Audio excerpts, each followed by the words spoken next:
vaincre Muzan. D'ailleurs, celui-ci vient de finir sa régénération, déchiquetant tous les pourfendeurs aux alentours. Il semblerait donc que le médicament de Tamayo, censé faire redevenir Muzan humain, n'ait pas fonctionné. Le démon originel n'a alors aucun remords à éliminer Tamayo de ses mains, ce qui n'est pas sans provoquer un choc chez Yushiro qui peine à contenir sa rage.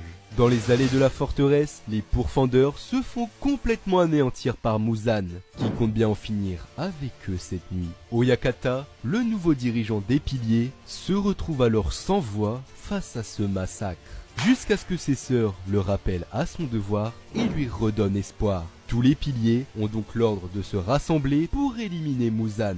Cependant, tant que la 4e lune supérieure est là, ils ne pourront se déplacer librement. Obanai concocte alors un mystérieux plan pour en venir à bout. Du côté de Giyu et de Tanjiro, leur course finit par les mener tout droit face à Muzan.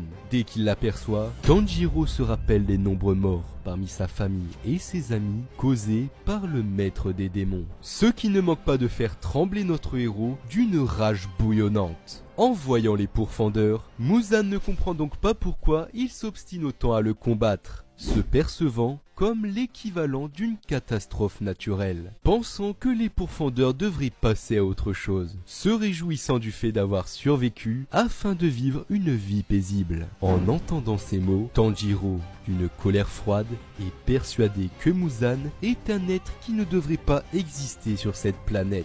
C'est la première fois que Tanjiro ressent autant de haine pour un être vivant. Et cette opposition irréconciliable mène les deux adversaires aux prémices de la bataille finale. En un mouvement, Muzan déploie ses bras semblables à des fouets aux tranchants acérés. Tanjiro et Giyu peinent à esquiver ses attaques, ne réagissant qu'à l'instinct au vu de la vitesse fulgurante de ses coups. Toutefois, Tanjiro parvient à s'approcher, mais se fait instantanément taillader l'œil droit. Giyu vient alors le sortir de ce faux pas in extremis. Soudain, Muzan annonce que le soleil ne pénètre pas dans cette forteresse et que la 4e lune supérieure est déjà venue à bout de Obanai et Mitsuri. Choqués par cette nouvelle, nos héros peinent à suivre le rythme, au point où Tanjiro ne peut presque plus respirer. Muzan s'apprête alors à lui porter un coup fatal, quand soudain, Mitsuri fait son entrée, prenant le maître des démons par surprise, tandis que Obanai sauve Tanjiro de justesse. Déconcerté de les voir encore en vie,